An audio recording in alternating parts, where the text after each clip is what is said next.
Cerita mengenai apa yang saya rasakan sebagai anggota Badminton.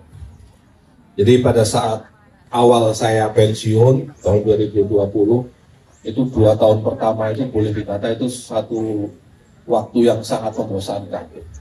Ketika saya biasa kerja dari pagi setengah 6 udah berangkat, nanti pulang. Kebetulan saya dulu nangani protokoler, jadi sering sampai jam 11 malam, tiap hari bertahun-tahun.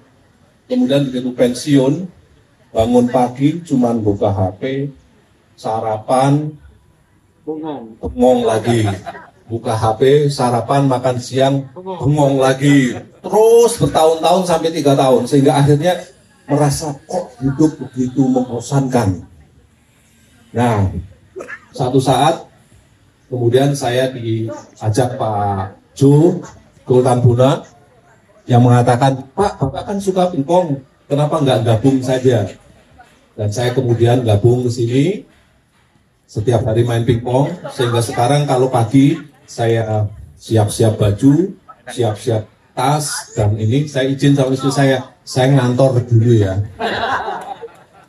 Dan apa yang saya rasakan sungguh merupakan satu hal yang bagi saya pribadi paling tidak, ini merupakan sebuah katakanlah oase di tengah-tengah kami yang kekurangan kegiatan, kekurangan aktivitas, keterbatasan komunitas untuk kita bersosialisasi, bercanda dan sebagainya.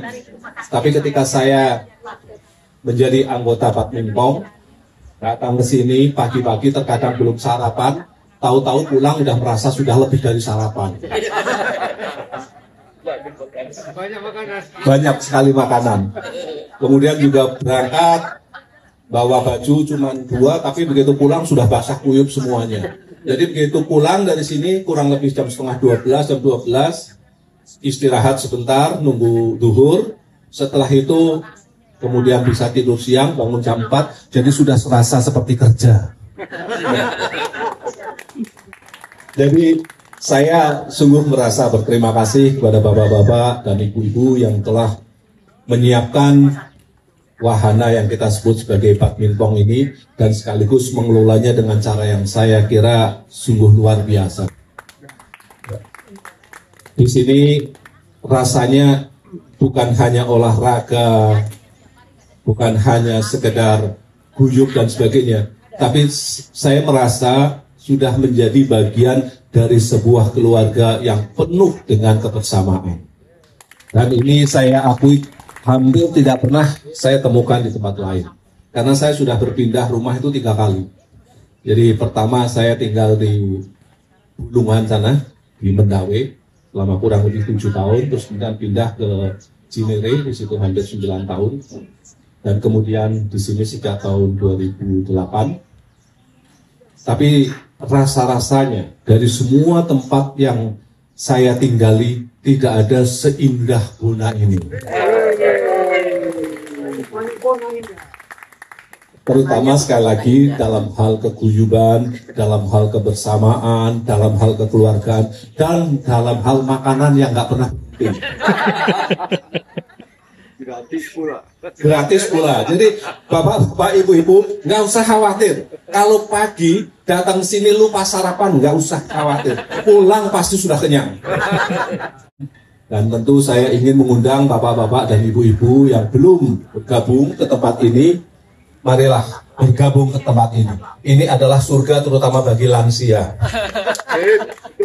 Sekali lagi terima kasih. Kemarin saya cerita dengan teman saya, teman tenis, yang kebetulan tinggalnya di luar Buna. Dia menceritakan bagaimana dia merasa sangat kesepian ketika ditinggalkan istrinya. Karena rumahnya sangat besar di Villa Cinere Mas, sangat-sangat besar. Kemudian dia hanya tinggal bersama istrinya.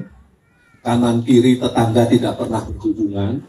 Anak tidak tinggal bersama dia, bahkan dia sudah minta-minta tapi tetap nggak mau tinggal sama dia.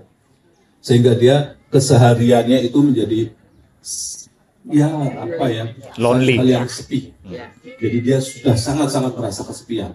Kemudian saya tunjukkan betapa kegiatan di sini ini tiap hari paling nggak minimal saya katakan minimal 20 orang, 15 orang aja ada. Bahkan kalau Sabtu Minggu bisa sampai 20-30 orang.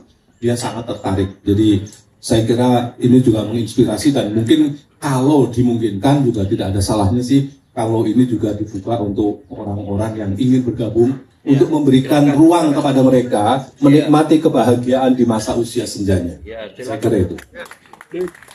Demikian yang bisa saya sampaikan. Terima kasih. Wassalamualaikum warahmatullahi wabarakatuh.